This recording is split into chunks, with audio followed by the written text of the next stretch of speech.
Thank you, friends, for coming.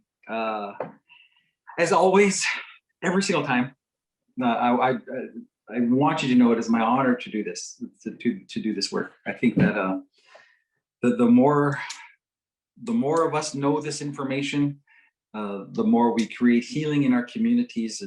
Take it home, discuss it with your kids, discuss it with your honeys, practice on yourself.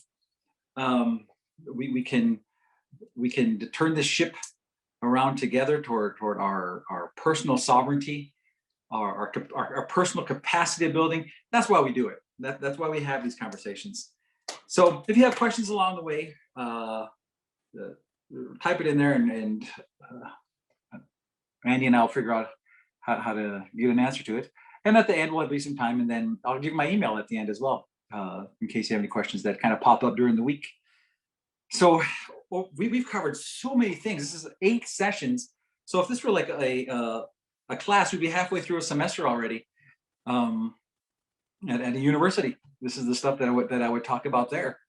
But I want the stuff that we do here. I want you to connect it to your daily life, just like I connect it to my daily life. And you say I have a relatable way of doing it only because I'm talking about my life too, and my kids and my family, and we are no exceptions to how this can settle in ourselves or in our communities. So everything that I research and read and do in practice, I want to share with you guys, because maybe it'll help somebody somewhere. Maybe it'll save a life someday. And that's my goal. So we've talked about the electrical charge, just as a brief overview, since I haven't seen you in 2 weeks. I've missed you, by the way. I was stuck in a snowstorm. That we are electrical. Remember all that stuff? Okay. And that electrical charge during a traumatic event, traumatic season like COVID, traumatic lifestyle, changes brain function. So remember the brain function way back here. So here's the front of the brain where logic and language and empathy and everything lives. Way back here is where our stress and trauma and the sense of overwhelm lives, is way back here. And this gets its information from the body. My heart's pounding, then it comes here through my thalamus and says, run, run, run, run. Let's get out of here. Survive, or freeze. And remember, we learned that trauma is in the freeze. Trauma is in the inability for us to respond appropriately to an event, to a lifestyle. Our protective factors aren't big enough, aren't strong enough, aren't present enough for us to be convinced that we survived this moment. So we develop other ways to survive those moments as they pop up inside of us, as this sense of overwhelm pops up inside of us. And a lot of ways that we've developed to help this thing that pops up inside of us are kind of unhealthy. The hitting or drinking or eating or smoking or using or sex addictions, or really anything outside of ourselves that we use to make this part of our brain and our body to feel better. To the point, and I've shared this with you before, some folks I work with, they call this sensation, this tightening, their alcoholism. They identified that as alcoholism, the sense of overwhelm. And really, alcohol was the external tool that they used to address this sense of overwhelm. They're not the same thing. This sense of overwhelm is this. The tool was this. What we want to do is separate these things, and let's have the tool for the overwhelm. That's our goal. So we started, after that, we kind of dove into the vagus nerve. You guys know, I think we had the long conversation about the vagus nerve. If not, we will. And we talked about mindfulness and the physiology of that. And so if you look at all the stuff that we've talked about, none of it is saying, tell me your worst, deepest, darkest secret, because that can be re-traumatizing for us to have that. If your body's not ready and you try to address that without having the proper tools, that can be overwhelming. And the research kind of supports that we can make people worse by having them not prepared physiologically, having them recognize that this stuff is just information. It's just information. You know, once we start to recognize the information that the body's giving us, we recognize we may not need those tools anymore to address this sense of overwhelm. So that lands us on, oh, do I have that text here? I should. On Peter Levine's work. So Dr. Levine, his book, Trauma Through a Child's Eyes, is like one of the texts that I read that really turned my head and thought, I need to know a lot of different stuff than I know right now. I need to know more. I need to know different. Because up till then, up till that season of understanding this stuff I was trying to find the $1 million question. Why do you think that is? Why do you think that is? And what do you want to do about it? And come to find out, the knowing of the why wasn't necessarily the issue. People can know why and still struggle with the same things. The why is I was abused, or I would have PTSD from military, and they know what happened. They know the why. But that didn't change the fact that they woke up last night screaming. That didn't change the fact that they still have anxiety attacks in the Walmart parking lot. So they are understanding it differently. That's where I landed. We need to know the body, and getting the information from the body and understanding that better. So here's where I landed on with Peter Levine's work. So the system, the things that we call overwhelm or anxiety. You think about an anxiety attack. What does it feel like? Your heart's pounding, you're tingly, maybe you're tight in your stomach, sweating, maybe nauseous, your head's pounding. Listen to everything I just listed. Is all a somatic response. It's a body response to some sort of input. It's a body response to some input. So let's rewind back to one of our first sessions, okay? So our buddy right here, the amygdala. So the amygdala takes snapshots of that stressful event, that traumatic event that this is connected to.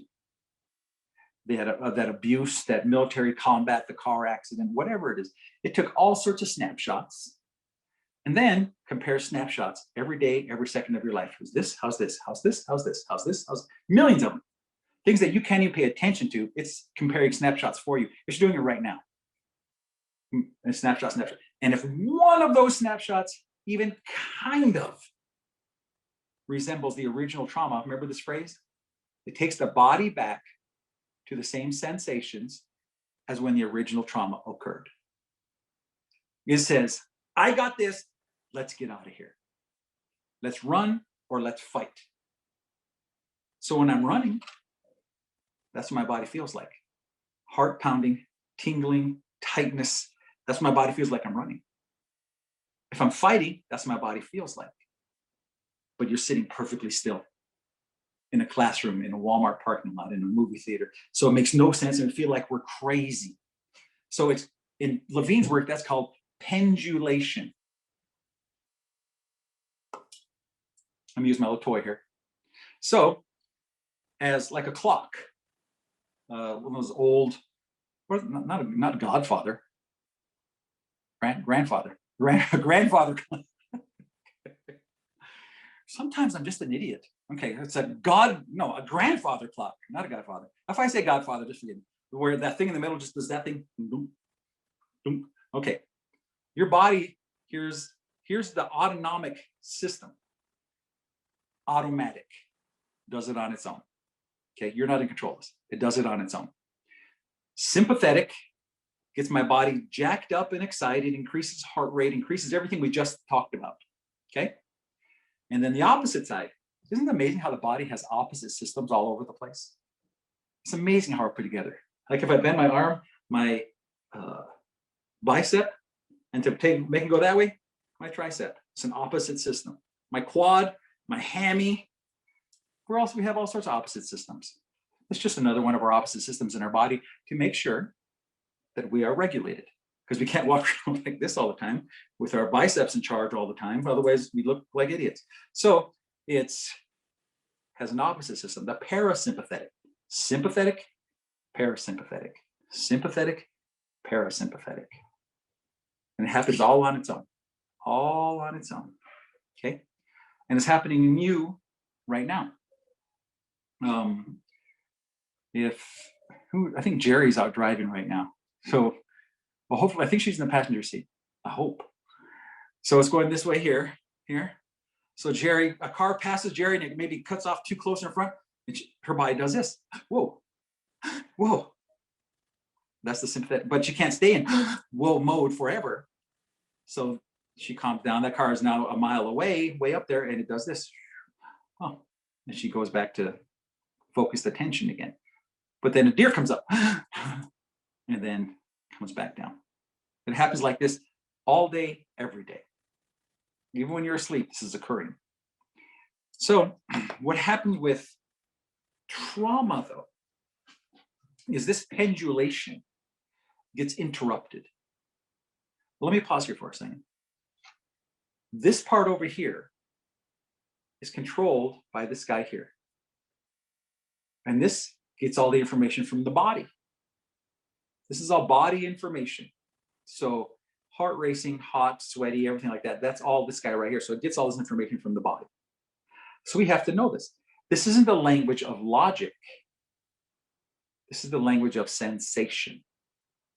And there's where we dive into somatic experiencing, getting to know the body better so it has time to heal and recover. Somatic experiencing. Hanging with the information we get from the body. So what happens with traumas, though, is it goes from going like this fluidly to this. It almost gets stuck on the alertness over here. So this person has trouble sitting still, has trouble focusing, has trouble falling asleep, is more likely to have cancers, diabetes, autoimmune diseases, chronic illnesses. And that's physiological stuff. That doesn't even step into the anxieties, the stress, the depression, the mental illness that goes with the inability to do this. In Levine's work, it's called fluidity, going back and forth smoothly. It can't go back and forth smoothly anymore. But you think about it, it makes sense. You maybe this is you, maybe it's your honey, maybe it's the guy you saw walking down the street in Rosebud. That he's like this because when we're abused, when we're hit, we're in the car accident, being over here in calmed alertness is not a safe place. This is the safest we can possibly be. But it looks like, in the classroom, it looks like this, it looks like ADHD, it looks like inability to sit still. In the community, it looks like the guy, maybe he's drinking more, maybe he's picking fights. Maybe he thinks people are always saying things about him. Maybe he's paranoid. Because this guy says, the world is a dangerous place. Be alert, be alert, be alert, be alert. And this causes dis-ease. Psychological, physiological, physical dis-ease. And we call it, we named it all these medical terms. But it's founded in the body is struggling. The body is struggling. So our goal is to create this fluidity, smoothness, like this. So the big part of understanding that is we have to get to know the body better. We have to get to know the information that it's giving us and not be afraid of the information. And here's my mantra. Are you ready? Are you ready if you have anxiety attacks? Come on. It's just information. It's just information. It's not the definition of you. It's not you being ruined or scared or broken or anything like that. It's just information your body's giving you. And it isn't any of those things until you label it that. until you give it permission to be you being ruined, to you having anxiety. Until you give it permission to be anxiety, it is just information from the body.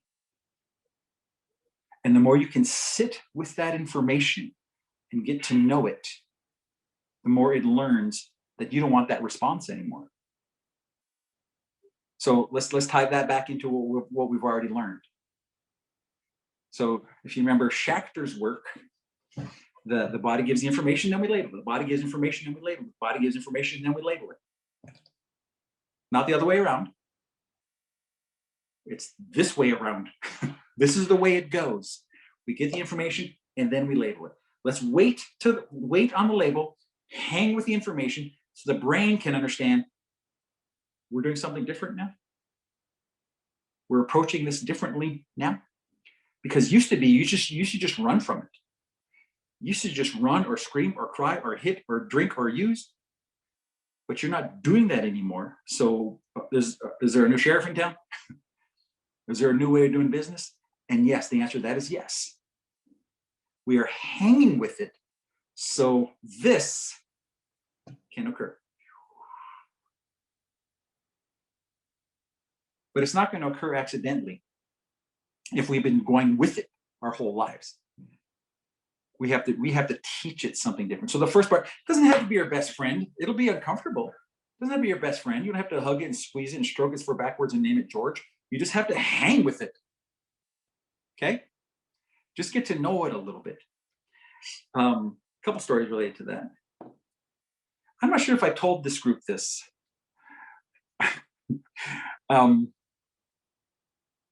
Amanda, you've been here most of the time, right? Did I tell you guys about that time that Gracie was freaking out in her bedroom from the thunderstorm? Did I tell you that? Did I tell you guys that? I know I told some group that. It might have been the other group, the providers group. I told this group that? Or the provider group? You're on mute. And it never hurts to repeat it. It's a good story. All right. Because that is the foundation of what this is getting to know that discomfort and not running away from it. Because running away from it is how it's wired now. So not until we lean into it a little bit, until we lean into it and understand what it's about, can we start redefining. Not even cognitively, but let the body redefine what it is. So just I'll make it shorter. If you remember, we were in a tornado in Oklahoma. It'll be 11 years ago in May.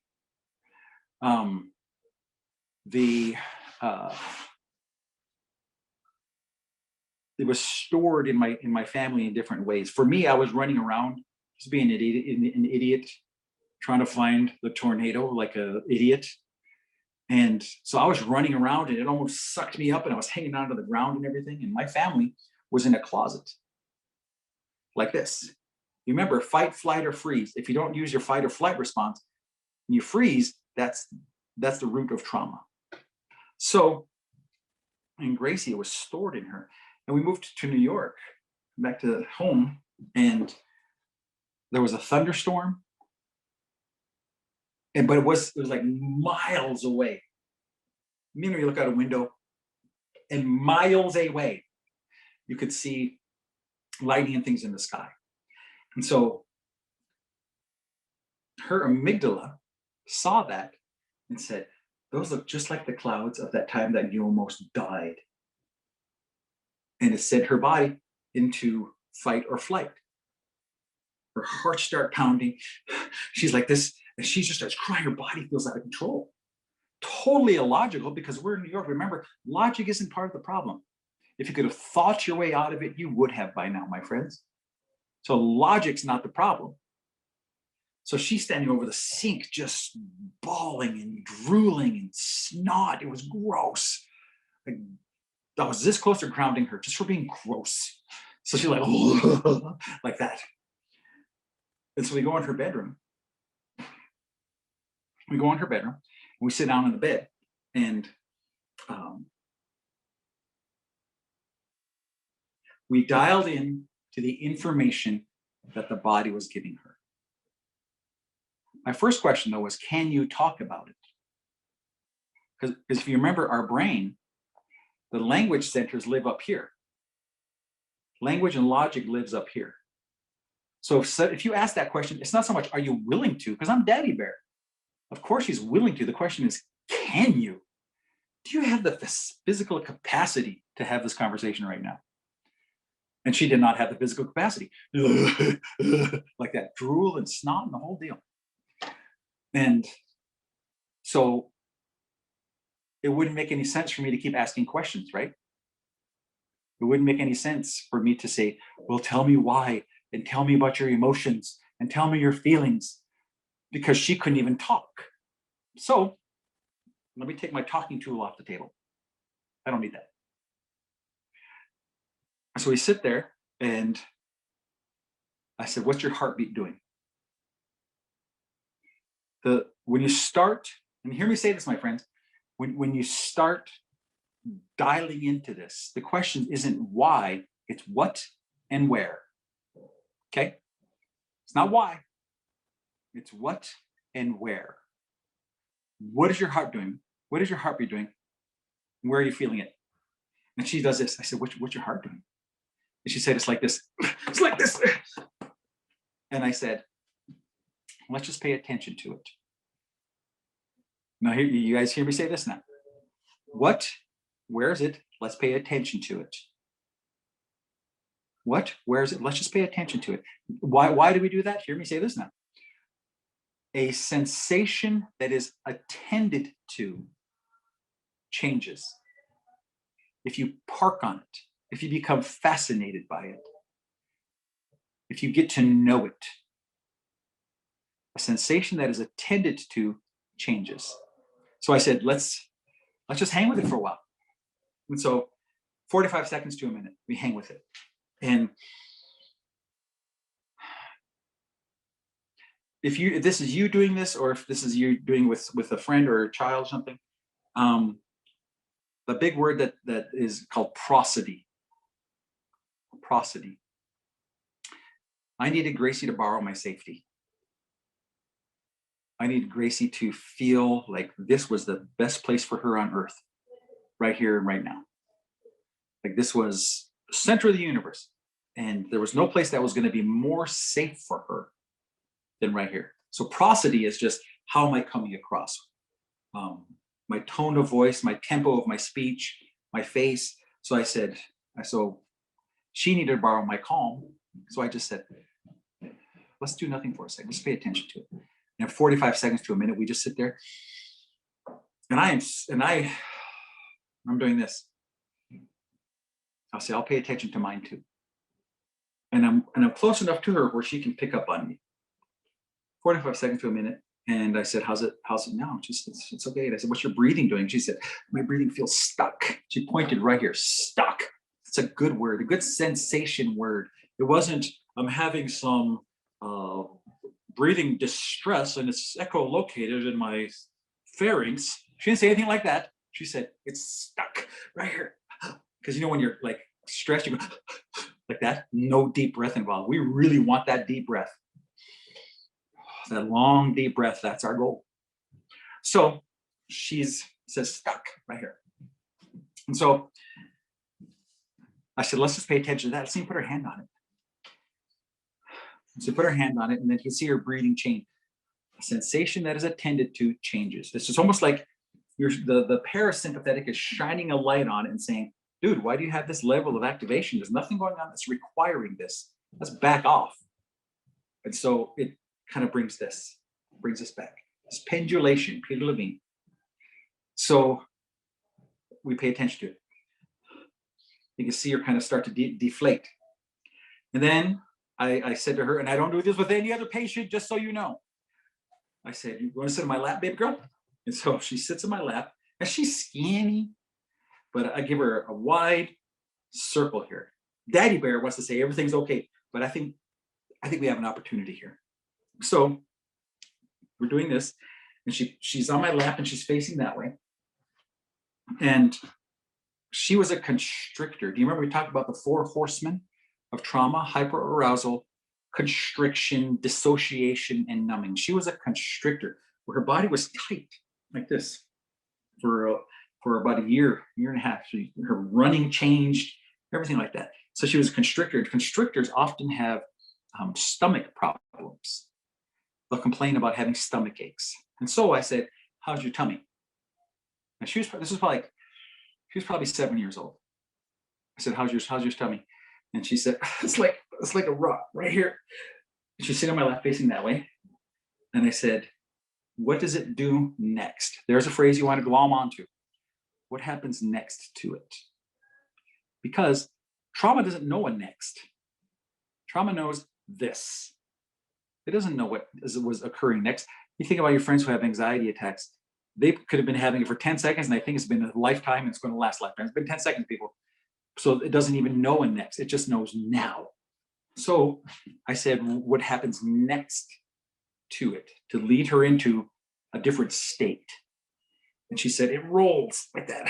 She's describing nausea, but she did it with sensation words, which we're going to talk about after I'm done with this story. Sensation words. So she said, "It rolls like this," and said, "Let's pay attention to that." So I said, "I'll pay attention to my stomach too." So we sit there, 45 seconds to a minute. And I'm breathing real slow and real deep so she can start modeling me. 45 seconds to a minute. And then I said, "What happens?" I said, "Is your body telling you anything else?" If you'll notice, not once did I say, "Why? Why are you doing this? What happened? Why?" I want to know what it is and where it is. Okay. So then she does this. I promise this is true, my friends. I wish I had the book here. I don't know what that book is, as a matter of fact. How about I look for it right now? That's convenient time. In the book, Trauma Through a Child's Eyes, it says the client will, their eyes will lock. They'll either lock on a far wall or they'll lock on you. And she did this. It said the patient will take a deep breath in and hold it. This is actually happening. She does this like that. And she said, they will start shaking. This is in the book. The person will start shaking. It'll start in the jaw. It'll generally work its way down the body, and it'll last 45 seconds to a minute. Like that. So she's looking at the wall. 45 seconds to a minute go by. And she's this. And then she looks right at me. And I'm like, dude. And she says, "I think I'm going to brush my teeth now." And I said, "Huh?" She said, "Well, it's bedtime. I'm brushing my teeth." I'm like, "I know what time it is, girl. Hold on." So she sits there. I said, "Let's just wait a minute," because I thought maybe another round was coming. Sat there for 45 seconds, just silence, awkward silence, 45 seconds a minute. Nothing. She gets up and brushes her teeth. Since that day, she has had no problems with thunderstorms. Since that day.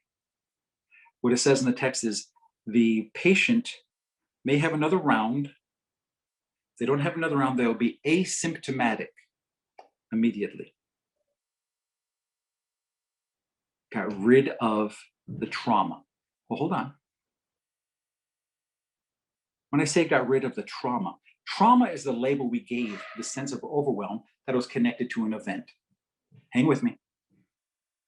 Trauma is the name we gave to the sense of overwhelm that is associated with an event. That doesn't mean the event did not occur. It meant that she addressed the sensation that was connected to it. Now it is an event that occurred that does not define her. That isn't her thing. It isn't her somatic sense of overwhelm. It isn't the monster underneath the bed. It's that thing that happened that does not give me a sense of overwhelm anymore. And really, that's what we want. That's what we want, because we are not going to make those things that happened in our past unhappen. We can make them a thing that happened that is a memory that is not overwhelming to me anymore, that I grow from, that I have transformed out of. But we're not going to make those things unhappen. What we can do is take away the sense of overwhelm that was associated with it. Boom! Come on! Sovereignty. That's what we want. This makes me so excited because I saw it happen right on my lap. And blessedly, I've seen it happen many times since then, where people say, I didn't know this existed. This sense existed. They perpetually live in fear of the information their body gives them. Let's dive into that now. Whew. Let me back up a little bit more. I've seen, I've given this talk to psychologists and physicians and educators across the US and Canada, and many have come to me afterward and said, that happened to one of my patients. I didn't know what was going on. I've had people say that, one guy said that a guy came in totally activated, and he said all he did was put his hand on his back. He said, let's just breathe for a second. He said the guy started shaking. He said, I almost called the hospital. He was in the hospital. He said, I almost called the hospital because I didn't know what to do. And he said the guy did just what you said, 4 to 5 seconds to a minute. And then he stopped and he said, thanks, buddy, and left. He said, that kind of freaked me out. But knowing that, it's almost like this. Sympathetic, survival, the body holding it, and then safe. Calm alertness. Calm alertness. That's our goal. It's doable. It's possible. Okay, so let's dive in a little bit more. Excuse me. Let me get a drink of tea. So the midbrain is the language of sensation. The survival center of the brain is the language of sensation. And the more you learn about sensation, the more instinctual you become about them.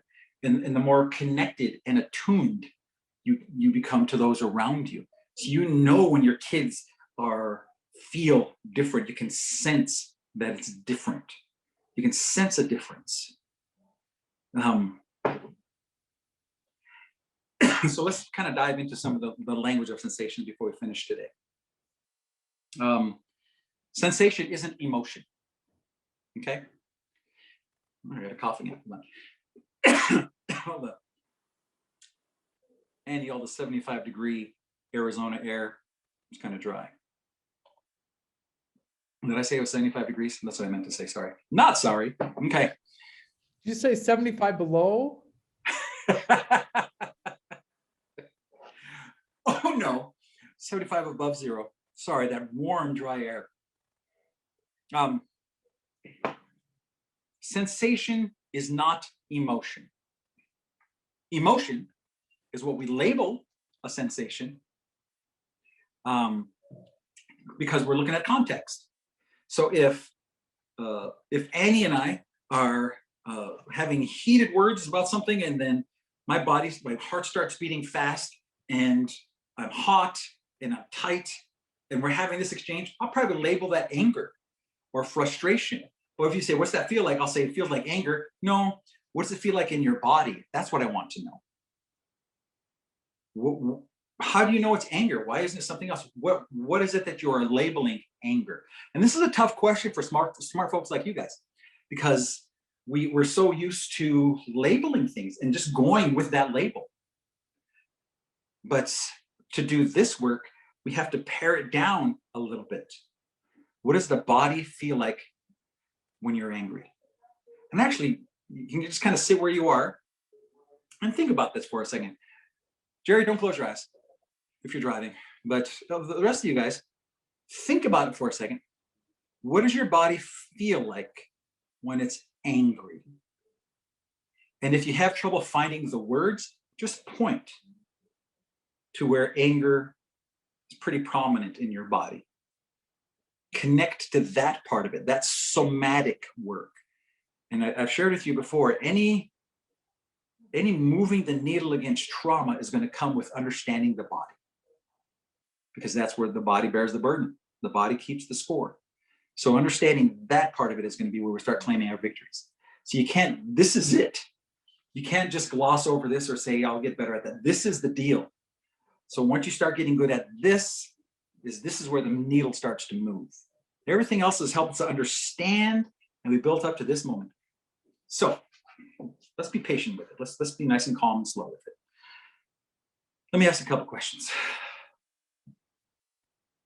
Is your heart fat? Let me just break it down. Is the heart faster or slower when you're angry? Is your body hotter or cooler when you're angry? Is your stomach looser or tighter when you're angry? Are your shoulders tight or loose when you're angry? Are your arms tingly? Is your face hot? Look at that list. It's all a sensation. And all those sensations, by looking at context, we've labeled anger. You with me there? Same thing for excited. And then here's where it really gets interesting, is that's my same list as excited.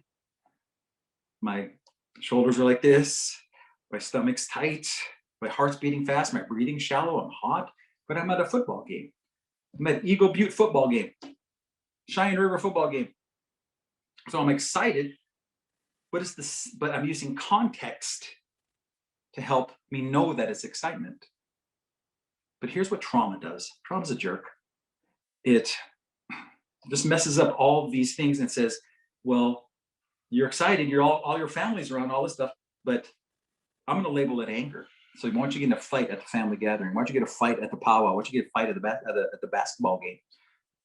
Why don't you start drinking because it's overwhelmed? Because this is how we understand overwhelm. Drink at the powwow, drink at the basketball game. So it feels like this. We're just doing all this mislabeling. So we want to do is slow the game down and just get to know what it is. So I have a list here. And here's the homework. I haven't given much. I think I maybe given homework twice since we've been talking. Is to practice this. If you want to really start moving the needle for yourself, for your kids, for your community, for your family, is practice this. When your body changes, keep track of it. Track it. Remember, if it's an uncomfortable change, a sensation that is attended to changes. So here's just a list of sensation words: cold, hot, chilly, warm, tingly, twitchy, sharp, dull, itchy, shaky, trembly, hard, stuck, soft, jittery, weak, empty, full, strong, tight, tense, dizzy, fuzzy, blurry, numb, prickly, jumpy, owie, tearful, goosebumpy, light, heavy, open, tickly, silk, cool. Any of these things. This isn't in any way an exhaustive list of something you can name a sensation. If you have trouble naming it, just point to it. What I do with kids, sometimes I'll say, what does that feel like there? I'll point to it. I'll say, what does that feel like? And they'll do this. Okay. So they're telling me there's something going on in here that feels like this. Okay. Practice that. And if you're having trouble with it, hold on. Let me, cool. I might have shared this with you already. I'll put stuff in a bag when I'm first working with people that have trouble with sensation stuff. Hey. That was accidental. People have trouble with naming sensations. Why? Okay. Maybe I'll end on this here. We'll dive into this other part next week. Remember that trauma separates the mind from the body, because the body has a lot of information that this guy might feel a little bit overwhelming. That's why it's almost shook when you're bringing it together. So this has a lot of information that maybe this guy doesn't want to know about. If there was the accident or the abuses or the sexual abuses, there's a lot of words on here that make this guy uncomfortable. So it kind of separates those things. So you got to start slowly recognizing that There's a sensation to that. And over the next week, just kind of recognize there's little sensations that your body has that you want to hang with and get to know a little bit better. Let's start there. Let's have that be the foundation. Because some folks can't recognize them at all. They don't recognize that there's been a body change or that there's tingling or tightening or anything like that. They have trouble recognizing these things. I know I might have shared this with you guys. That's people I've worked with in the past. It has, maybe they've gotten massages. There's actually therapeutic massage where you have to take it real slow. Sometimes people will put their hands on the massage person will put the hands just on the feet of the person, and the person doesn't know that their hands are there. They couldn't feel that the hands were present on their feet. That's how disconnected the mind was from the body. So this week, be gentle with yourself. Be kind to yourself, for crying out loud, people.